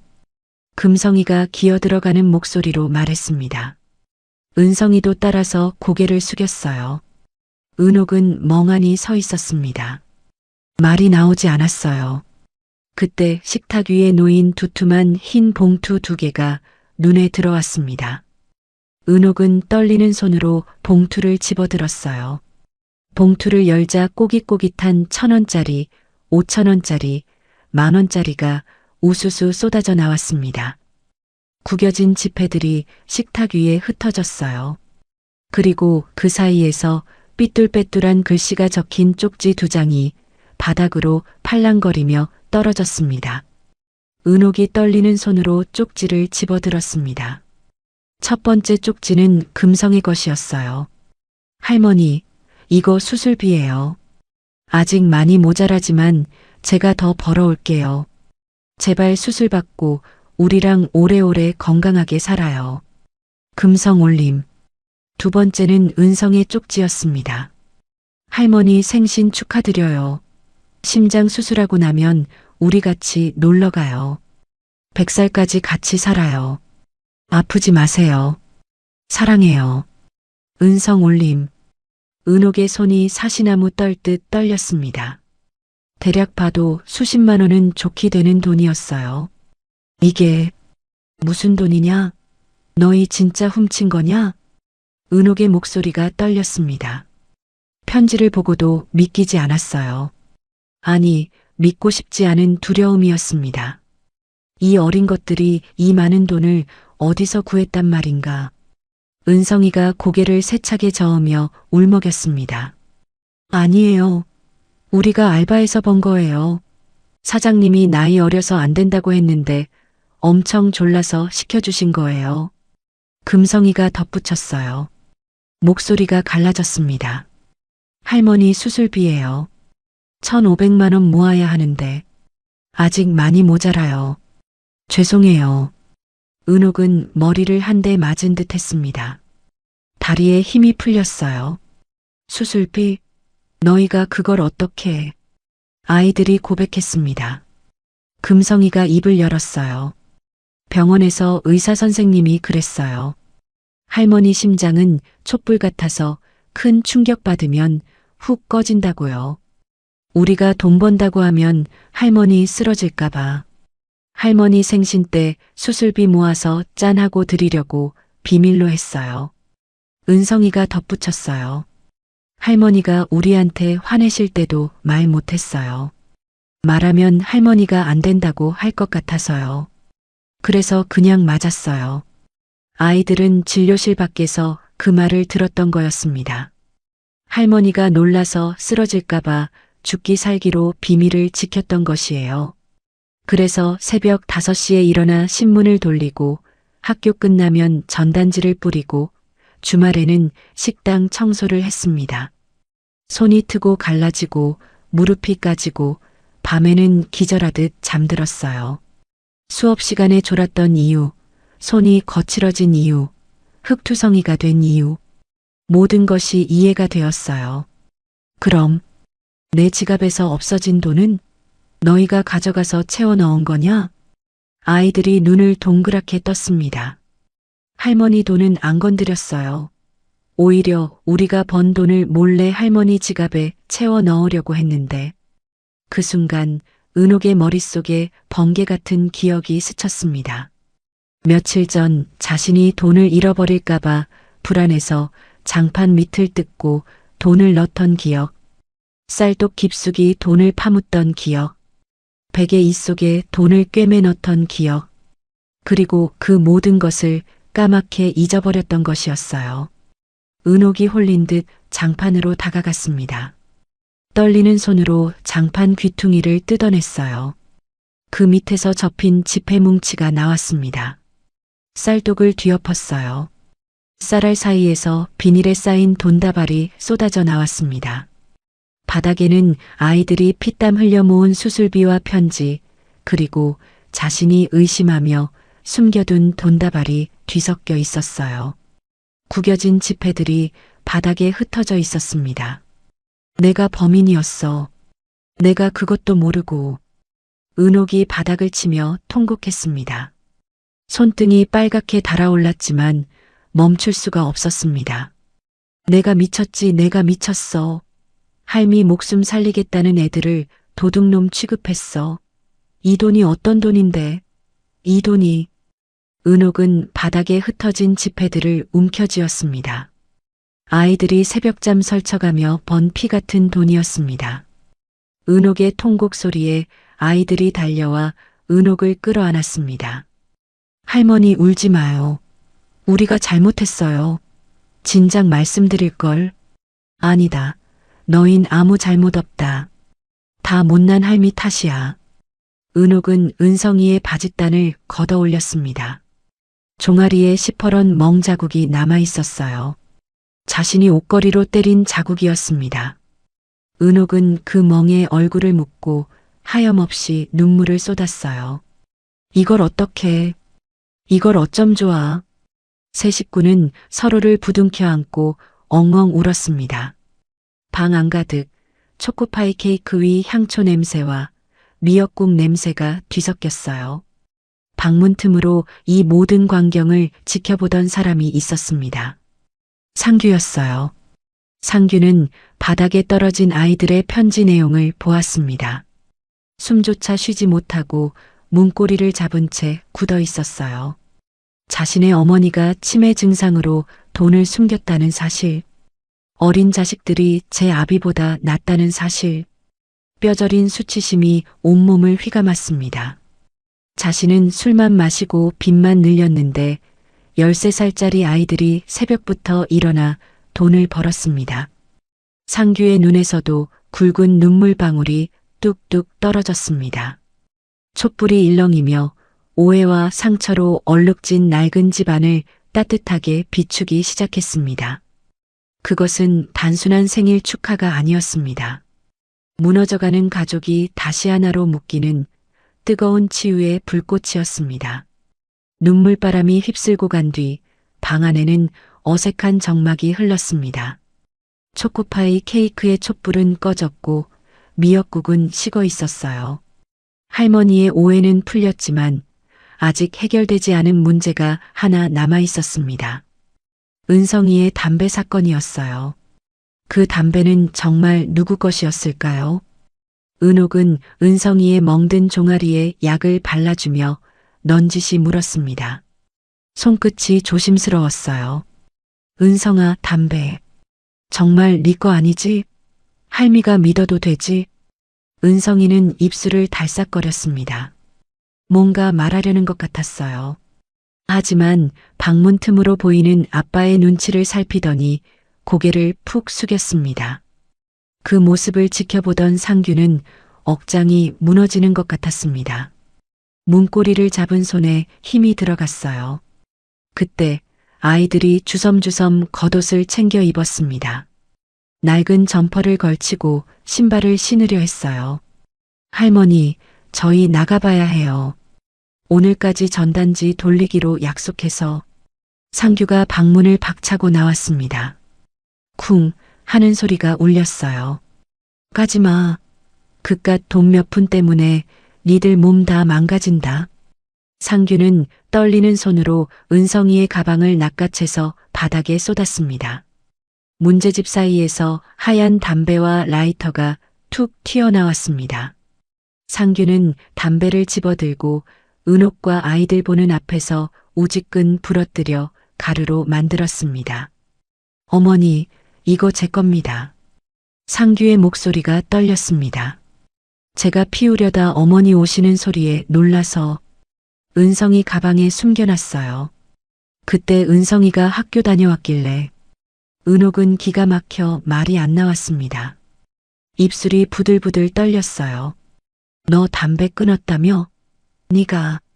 네가 그러고도 애비냐? 자식한테 누명을 씌워. 상규는 대답하지 않았습니다. 대신 부엌으로 가서 대야에 물을 받아왔어요. 미지근한 물이 찰랑거렸습니다. 상규는 은성이 발 앞에 털썩 무릎을 꿇었어요. 40이 넘은 아들이 13살 손자 앞에 무릎을 꿇는 모습을 은옥은 멍하니 바라보았습니다. 은성아, 양말 벗어라. 아빠, 왜 이래요? 은성이가 당황했습니다. 어서. 상규의 목소리가 단호했습니다. 은성이는 어쩔 수 없이 양말을 벗었어요. 상규는 거친 손으로 은성이의 발을 대야에 담갔습니다. 그리고 천천히 씻기기 시작했어요. 아이의 발 뒤꿈치는 전단지를 돌리느라 다 까져 있었습니다. 굳은 살이 박혀 있었고 물집이 터진 자국도 있었어요. 발가락 사이에는 땀띠가 나 있었고 발톱은 검게 변해 있었습니다. 13살 아이의 발이 아니었어요. 몇십 년을 일한 노동자의 발 같았습니다. 상규는 그 발을 보며 숨이 막혔어요. 상규의 눈물이 대야 물 위로 뚝뚝 떨어졌습니다. 물에 번지는 눈물이 보였어요. 이 못난 놈이 내 새끼 발이 이렇게 된 줄도 모르고 압이라고 술만 마시고. 상규의 어깨가 들썩거렸습니다. 목이 메어 말이 제대로 나오지 않았어요. 은성이는 아빠의 정수리에 떨어지는 눈물을 보았습니다. 참았던 서름이 터졌어요. 아빠, 나 사실 진짜 억울했어. 근데 아빠 혼날까봐. 상규는 자신의 소매로 아이의 젖은 발을 닦아주며 오열했습니다. 미안하다. 뼈가 으스러지게 일해서 가품아. 아빠가 진짜 사람이 될게. 그날 오후 상규는 장롱 깊숙이 넣어두었던 낡은 양복을 꺼내 입었습니다. 좀이 슬고 어깨가 헐렁했지만 반듯하게 넥타이를 매고 구두끈을 졸라 맸습니다. 거울에 비친 자신의 모습을 한참 바라보았습니다. 어머니, 저 다녀올 때가 있습니다. 상규의 눈빛이 전과 달랐습니다. 술에 찌들고 도망치던 패배자의 눈이 아니었어요. 도끼로 번뜩이는 눈이었습니다. 은옥은 아들의 그런 눈빛을 수십 년 만에 처음 보았어요. 상규가 향한 곳은 자신을 옥죄던 불법 사채업자 사무실이었어요. 그동안 무서워서 피하기만 했지만 아이들의 상처투성이 발을 본 순간 더 이상 물러설 곳이 없음을 깨달았습니다. 사무실 문을 열고 들어가자마자 험상궂은 사내들이 상규를 에워쌌습니다. 돈은 가져왔냐? 배짱 좋네. 제 발로 찾아오고. 돈은 내가 막노동을 해서라도 갚을게. 계약서 쓴다. 대신 내 명의로 된 그 대포차 말소시켜줘. 그것 때문에 우리 어머니 수급자도 못 되고 있어. 깡패들이 비웃으며 상규의 어깨를 밀쳤습니다. 상규는 자존심을 모두 버리고 사채업자의 바짓가랑이를 잡고 늘어졌어요. 오늘 나랑 끝을 보자. 이판사판이라고. 과거의 상규라면 벌벌 떨며 도망쳤겠지만 지금은 아니었습니다. 등 뒤에 지켜야 할 어머니와 아이들이 있었습니다. 상규의 미친 기세에 질린 사채업자가 결국 서류를 꺼내 던졌습니다. 독한 새끼. 저녁 늦게 상규는 입술이 터지고 옷이 찢어진 채로 귀가했습니다. 양복은 너덜너덜해졌고 구두에는 흙이 묻어 있었습니다. 놀란 은옥에게 상규가 종이를 내밀었어요. 차량 말소 증명서. 어머니, 동사무소 다시 가셔서 수급자 신청하세요. 제가 해결했습니다. 은옥은 종이와 상규의 얼굴을 번갈아 보며 말을 잇지 못했습니다. 손에 든 종이가 부들부들 떨렸어요. 눈물이 볼을 타고 흘러내렸습니다. 상규야, 네가. 어머니, 이제 아픈데 참지 말고 병원 가세요. 약도 맘껏 타드세요. 수술도 받으시고요. 제가 너무 늦어서 죄송해요. 상규의 눈에서 눈물이 흘러내렸습니다. 아들과 어머니가 마주보며 울었어요. 그날 밤 아이들은 아빠의 상처에 밴드를 붙여주었어요. 터진 입술에, 멍든 뺨에, 찢어진 눈꼬리에 작은 손가락들이 조심스럽게 움직였습니다. 금성이는 소독약을 바르고 은성이는 밴드를 떼어 붙였어요. 아빠 아프지? 아니, 하나도 안 아프다. 상규가 웃었습니다. 입술이 찢어져 웃기가 힘들었지만 그래도 웃음이 나왔어요. 아빠, 진짜 짱이다. 은성이가 말했어요. 금성이도 고개를 끄덕였습니다. 아이들의 눈에 아빠가 달라 보였어요. 상규는 잠든 아이들의 머리맡에 앉았습니다. 두 아이의 얼굴을 번갈아 바라보았어요. 평화롭게 잠든 얼굴이었습니다. 속으로 다짐했어요. 이제 절대 도망 안 가. 이 아비가 반드시 지켜줄게. 비로소 진짜 가장이 탄생하는 순간이었습니다. 창밖으로 떠오른 달빛이 상규의 낡은 구두를 비추고 있었습니다. 내일부터는 모든 것이 달라질 것입니다. 며칠 뒤 쌍둥이가 일하던 전단지 업체 사장님이 아이들을 불렀습니다. 아이들은 잔뜩 긴장했어요. 이제 그만두라는 말인가 싶었습니다. 무슨 잘못을 했나 걱정이 앞섰어요. 너희들 그만두라고 부른 거 아니다. 사장님이 손사래를 쳤어요.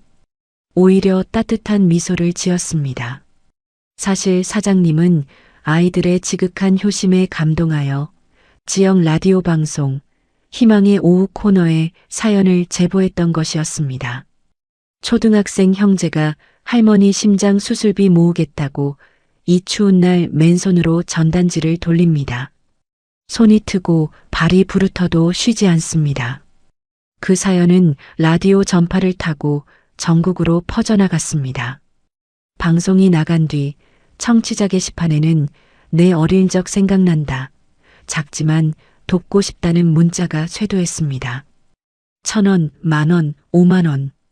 십시일반의 마음들이 모이기 시작했습니다. 그중 일부가 지역 TV 제작진의 눈에 띄게 되었습니다. 며칠 뒤 촬영팀이 은옥의 집을 방문했습니다. 방송 카메라에는 찢어진 장판, 곰팡이 핀 벽지, 그리고 냉장고에 붙은 아이들의 그림이 담겼습니다. 이어서 상규의 인터뷰가 이어졌습니다. 제가 아비 노릇을 못했습니다. 어린 자식들이 대신 고생했어요. 부끄럽습니다. 술만 마시고 도망만 다녔습니다. 이제 정신 차렸습니다. 상규는 카메라 앞에서 고개를 숙이고 눈물을 뚝뚝 흘렸습니다. 쌍둥이도 인터뷰를 했습니다. 할머니가 수술 못 받으면 돌아가실 수도 있대요. 그래서 돈 벌었어요. 할머니 오래오래 살았으면 좋겠어요. 금성이의 진심 어린 말에 시청자들의 마음이 울렸습니다. 방송 직후 후원금이 쏟아지기 시작했습니다. 며칠 사이에 심장 판막증 수술비 1,500만 원이 기적처럼 마련되었습니다. 은옥은 믿을 수가 없었습니다. 세상에 아직 이런 따뜻한 마음이 남아있다니. 그런데 방송을 본 대학병원 흉부외과 전문의에게서 급한 연락이 왔습니다. 제가 수술 집도하겠습니다. 병원비는 이미 받았습니다. 은옥과 가족들은 어리둥절했습니다. 대체 누구길래 병원비를 받았다는 걸까요? 알고 보니 그 의사는 30년 전 은옥이 무료 급식소 봉사를 할 때 매주 찾아와 밥을 얻어먹던 고등학생이었습니다. 아버지는 없고 어머니는 아파서 끼니를 거르기 일쑤였던 가난한 소년. 은옥은 희미한 기억을 더듬어냈습니다. 배고파서 울던 그 소년에게 남들 몰래 밥 위에 계란 프라이 하나를 더 얹어주었던 일. 밥심으로 공부해라. 꼭 훌륭한 사람 되라. 하고 등을 두드려 주었던 일. 의사는 병실로 찾아와 은옥의 손을 잡았어요. 흰 가운을 입은 중년 의사의 눈에 눈물이 고였습니다. 손이 떨리고 있었어요. 어르신, 저 기억나세요? 계란 프라이 주셨던 거요. 어르신 덕분에 의사가 됐습니다. 그 계란 프라이 하나가 제 인생을 바꿨어요. 배고파서 공부를 포기하려던 날 어르신이 주신 밥 한 끼가 저를 살렸습니다. 이번엔 제가 밥값을 할 차례입니다. 은옥은 그제야 그 소년의 얼굴이 어른의 얼굴 속에 겹쳐 보였어요. 눈물이 주르륵 흘러내렸습니다. 세상에 이런 일이. 아이고, 네가 그 꼬맹이였어? 이렇게 컸구나. 은옥은 병실 침대에 누운 채 자신이 해온 세월이 헛되지 않았다는 걸 처음으로 느꼈어요. 그 많은 밥그릇, 그 많은 설거지, 매일 반복되던 허리 통증, 헛된 것이 아니었습니다. 수술 날짜가 잡혔습니다. 은옥은 수술실 들어가기 전 겁을 먹었어요. 이동 침대에 누워 천장을 바라보았습니다. 나 이러다 못 깨어나는 거 아니냐? 상규가 은옥의 손을 꽉 잡았습니다. 어머니, 제가 밖에서 딱 지키고 있을게요. 저승사자 오면 제가 멱살 잡고 쫓아낼 테니까 푹 주무세요. 은옥이 피식 웃었습니다. 아들이 저런 농담도 할 줄 알다니. 쌍둥이는 수술실 문이 닫힐 때까지 큰 소리로 외쳤습니다. 할머니 사랑해요. 화이팅! 수술실 문이 닫혔습니다. 쿵 하는 소리와 함께 빨간 램프에 불이 들어왔어요. 수술 중. 그 글자가 빛나고 있었습니다. 긴 수술 시간 동안 상규는 복도 의자에 앉아 기도했습니다. 평생 처음 해보는 기도였어요. 두 손을 모으고 눈을 감았습니다. 술에 찌들어 살던 날들이 떠올랐어요. 어머니 약값으로 쓸 돈을 술값에 날렸던 날들. 그 모든 날들이 후회되었습니다. 제 수명을 떼어가셔도 좋습니다. 어머니만 살려주세요. 제가 잘못 살았습니다. 이제 똑바로 살겠습니다. 금성이와 은성이도 옆에 앉아 같이 기도했어요. 아이들의 손이 상규의 손을 잡았습니다. 세 사람은 아무 말 없이 빨간 램프만 바라보았어요. 1시간, 2시간, 3시간. 시간이 느리게 흘러갔습니다. 복도에는 소독약 냄새가 가득했어요. 8시간의 대수술 끝에 수술실 램프가 꺼졌습니다. 세 사람은 동시에 벌떡 일어났어요. 심장이 쿵쿵 뛰었습니다. 문이 열리고 의사가 땀을 닦으며 나왔어요. 마스크 너머로 환한 미소가 보였습니다. 수술 아주 잘 됐습니다. 지켜봐야겠지만 걱정 안 하셔도 될 것 같습니다. 상규와 쌍둥이는 병원 복도가 떠나가라 환호성을 질렀어요. 서로 얼싸안고 펄쩍펄쩍 뛰었습니다. 간호사가 조용히 해달라고 했지만 들리지 않았어요. 눈물과 웃음이 뒤섞였습니다. 금성이와 은성이가 상규에게 매달렸어요. 세 사람은 병원 복도 한가운데서 부둥켜 안고 울었습니다. 며칠 뒤 은옥은 중환자실에서 일반 병동으로 옮겨졌습니다. 얼굴이 창백했지만 표정은 편안했어요. 병실 창밖으로 햇살이 들어왔습니다. 따스한 빛이 은옥의 얼굴을 비추었어요. 은옥은 자신의 가슴에 손을 얹어 보았어요. 촛불 같던 심장이 이제는 쿵, 쿵 힘차게 뛰고 있었습니다. 규칙적이고 힘찬 박동이었어요. 가슴이 답답하지도 않았어요. 아이고, 나 살았네. 우리 강아지들 두고 죽을까봐 겁났는데. 은옥은 웃음을 터뜨렸어요. 눈물도 함께 흘렀습니다. 살아있다는 것이 이렇게 고마울 줄 몰랐어요. 병실 TV에는 뉴스가 나오고 있었어요. 할머니 수술이 성공적으로 마쳤다는 소식이었습니다. 후원해주신 모든 분들께 감사드린다는 자막이 흘러갔어요. 은옥은 상규를 불렀습니다. 얘야, 내 목숨값은 의사 선생님이 내주셨으니 저 후원금은 우리보다 더 급한 사람들한테 주자. 상규가 고개를 끄덕였어요. 눈시울이 붉어졌습니다. 네, 어머니. 그게 좋겠어요. 돈이야 이제 제가 있잖아요. 제가 벌어서 먹여 살릴 건데요, 뭐. 상규의 듬직한 말에 은옥은 링거줄 꽂힌 손으로 아들의 뺨을 어루만졌습니다. 거친 손이었지만 그 온기는 세상에서 가장 따뜻했습니다. 쌍둥이가 병실로 들어왔어요. 손에 귤봉지를 들고 있었습니다. 할머니, 귤 사왔어요. 병원 앞에서 진짜 싸게 팔아요. 금성이가 귤을 까서 은옥의 입에 넣어 주었어요. 새콤달콤한 맛이 입안에 퍼졌습니다. 병실 창밖으로 첫눈이 내리기 시작했어요. 하얀 눈송이가 펑펑 쏟아졌습니다. 하지만 이번 눈은 춥지 않았어요. 세상에서 가장 포근해 보였습니다. 은옥은 창밖을 바라보며 미소 지었어요. 아들과 손주들이 곁에 있었습니다. 새로운 겨울이 시작되고 있었습니다. 그리고 이 가족에게도 새로운 시작이 찾아오고 있었어요. 계절이 바뀌어 벚꽃잎이 날리는 4월의 어느 날이었습니다. 은옥이 가파른 언덕길을 오르는데 숨소리가 거칠지 않았어요. 예전 같으면 중간에 3번은 쉬어갔을 언덕이었습니다. 가슴을 부여잡고 헐떡거리며 올라갔던 그 언덕이요. 그런데 오늘은 한 번도 멈추지 않고 올라왔어요. 심장이 힘차게 뛰고 있었습니다. 쿵, 쿵, 규칙적이고 든든한 박동이었어요. 동네 슈퍼 아줌마가 인사를 건넸어요.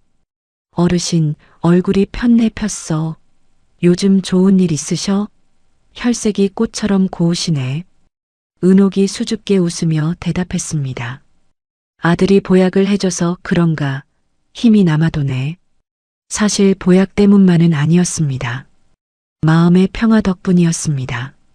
빚 걱정, 자식 걱정이 사라지니 천근만근이던 몸이 깃털처럼 가벼워진 것입니다. 밤잠도 푹 잤고 밥맛도 꿀맛이었습니다.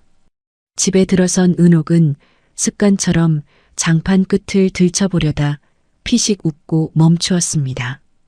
더 이상 돈을 숨길 필요가 없으니까요. 찢어진 장판은 새 것으로 바뀌었고 곰팡이 핀 벽지도 깨끗하게 도배되었어요. 집안이 환해졌습니다. 치매약은 여전히 먹었지만 이제 달력에 약 먹을 시간을 쌍둥이가 색색깔 형광펜으로 예쁘게 표시해 두었어요. 분홍색, 노란색, 연두색, 알록달록한 글씨가 달력을 채우고 있었습니다. 할머니 약 아침 8시. 저녁 시간 현관문이 열리고 상규가 들어왔습니다. 작업복은 땀에 젖어 있었지만 얼굴은 밝았습니다. 건설 현장에서 하루 종일 일한 정직한 땀 냄새와 함께 손에 들린 치킨 2마리의 고소한 냄새가 현관을 가득 채웠습니다. 금성아, 은성아, 아빠 왔다. 상규의 목소리에 힘이 들어가 있었습니다. 자신감이 넘치는 목소리였어요. 아이들이 방에서 뛰어나왔습니다. 치킨 냄새를 맡고 눈이 반짝거렸어요. 상규는 쇼핑백에서 나이키 운동화 2켤레를 꺼냈습니다. 하얀색 운동화였어요. 새것 냄새가 났습니다. 너네 그 신고 다니던 신발 당장 갖다 버려. 아빠가 월급 타서 사온 거다. 아이들이 신발을 신고 펄쩍펄쩍 뛰었어요. 거실을 뱅글뱅글 돌았습니다. 와, 이거 우리 반 반장이 신는 건데. 아빠 진짜 짱이다. 은성이가 소리쳤어요. 금성이도 거울 앞에서 신발을 이리저리 돌려보았습니다. 은옥이 흐뭇하게 보고 있는데 상규가 쭈뼛거리며 작은 상자 하나를 더 내밀었어요. 어머니, 이건 그냥 한번 사봤어요. 상자를 열어보니 분홍색 꽃무늬가 고운 봄 스카프였습니다. 부드러운 천이었어요. 은옥은 스카프를 목에 두르며 거울을 보았습니다. 주름진 목이 화사한 꽃밭으로 변했어요. 아이고, 늙은이 목에 꽃이 폈네. 은옥이 웃었습니다. 눈가에 눈물이 맺혔어요. 주말 아침 상규가 하얀색 승합차를 몰고 왔습니다. 회사에서 빌려온 차였어요. 경적을 빵빵 울렸습니다. 타세요. 오늘은 아무 걱정 없는 날입니다. 네 식구를 태운 차가 고속도로를 달렸습니다. 창밖으로 연두색 들판과 노란 유채꽃이 펼쳐졌습니다. 뒷좌석에서 김밥을 먹으며 장난치는 아이들의 웃음소리는 은옥에게 세상에서 가장 아름다운 음악이었습니다.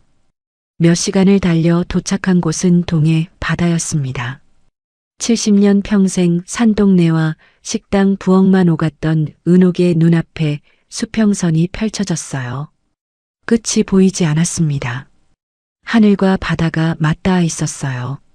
파란색이 온 세상을 뒤덮고 있었습니다. 아이고, 물이 어찌 이리 많을까? 가슴이 뻥 뚫리네. 은옥은 파도 소리에 압도되어 입을 다물지 못했습니다. 파도가 철썩철썩 밀려왔다 빠져나갔어요.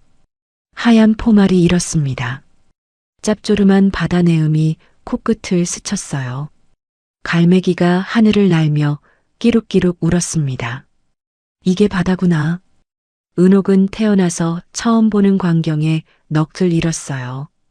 아이들은 신발을 벗어 던지고 백사장으로 뛰어들었습니다. 할머니, 빨리 와요. 금성이가 손을 흔들었어요. 은성이는 이미 파도와 장난치고 있었습니다. 상규는 은옥의 신발이 모래에 빠질까봐 자신의 팔을 내어주었어요. 어머니, 저 꽉 잡으세요. 제가 지팡이잖아요. 아들의 단단한 팔뚝에 의지의 모래밭을 걸으니 세상 부러울 게 없었습니다. 발가락 사이로 스며드는 모래가 따뜻했습니다. 상규가 갑자기 바다를 향해 소리쳤어요. 두 손을 입에 모으고 크게 외쳤습니다. 아버지, 보고 계시죠? 저 이제 사고 안 칩니다. 술도 끊었습니다. 어머니, 제가 호강시켜 드릴 겁니다. 두고 보세요. 목이 터져라 소리쳤습니다. 파도 소리에 묻히지 않게요. 목소리가 바다 위로 멀리 퍼져나갔어요. 은옥도 덩달아 소리쳤어요. 가슴속에 묻어두었던 말이었습니다. 여보, 나 안 죽고 살아있소. 우리 새끼들이 나 살려냈소. 손주들이 아주 으뜸 가는 효자요. 아들도 이제 사람 됐소. 바람이 불어 은옥의 스카프가 펄럭였습니다. 분홍색 꽃무늬가 바람에 날렸어요. 금성이와 은성이도 따라 소리쳤습니다. 할아버지, 저희 잘 지내요. 네 사람의 목소리가 바다 위로 울려 퍼졌어요. 지나가던 대학생 커플에게 사진을 부탁했습니다. 젊은 남자가 흔쾌히 카메라를 받았어요. 네 식구가 파도를 배경으로 옹기종기 모였습니다. 상규가 은옥의 어깨를 감싸고 쌍둥이가 양옆에서 V를 그렸어요. 바람이 불어 모두의 머리카락이 날렸습니다. 자, 찍습니다. 하나, 둘, 셋, 김치. 찰칵. 셔터 소리가 울렸어요. 한 장 더 찍었습니다. 이번에는 모두 웃는 얼굴로요. 은옥의 주름진 얼굴에도 환한 웃음이 피어났어요. 돌아오는 차 안이었습니다. 해가 지고 어둠이 내려왔어요. 아이들은 지쳐서 잠들었습니다. 서로에게 기대어 새근새근 숨소리를 내고 있었어요. 손에는 아직 조개 껍데기를 쥐고 있었습니다. 바닷가에서 주운 것이었어요. 상규도 조용히 운전에 집중했습니다. 라디오에서 잔잔한 노래가 흘러나왔어요. 조수석에 앉은 은옥은 백미러에 비친 자신의 얼굴을 보았어요. 고생의 주름은 그대로였습니다. 하지만 눈빛은 그 어느 때보다 맑았어요. 볼에는 바닷바람에 그을린 자국이 남아 있었습니다. 가난은 지독하게 추웠지만 덕분에 서로의 체온이 얼마나 뜨거운지 알았다. 은옥은 속으로 생각했습니다. 창밖으로 노을이 지고 있었어요. 하늘이 주황색으로 물들었습니다. 상규가 나지막이 물었어요. 어머니, 행복하세요? 은옥이 잠든 손주들과 듬직한 아들을 번갈아 보며 대답했습니다. 행복하지. 빚은 이제 갚으면 되고 아픈 데도 없고 자식들도 옆에 있는데 지금 내가 대한민국에서 제일 부자다. 상규가 피식 웃었어요. 은옥도 웃었습니다. 뒷좌석에서 은성이가 잠꼬대를 했어요. 할머니 사랑해요. 잠결에 나온 말이었습니다. 은옥의 눈가가 촉촉해졌어요. 차는 어둠이 내린 도로를 달려 따뜻한 불빛이 켜진 집으로 향했어요. 별이 하나둘 떠오르고 있었습니다. 은옥은 창밖을 바라보았어요. 먼 길을 돌아왔습니다. 하지만 결국 제자리를 찾았어요. 가족이라는 제자리를요. 벽에 걸린 가족 사진. 동해 바다를 배경으로 찍은 사진이었습니다. 사진 속 네 사람이 환하게 웃고 있었어요. 모두의 얼굴에 햇살이 비치고 있었어요. 사진 아래에는 작은 액자가 놓여 있었어요.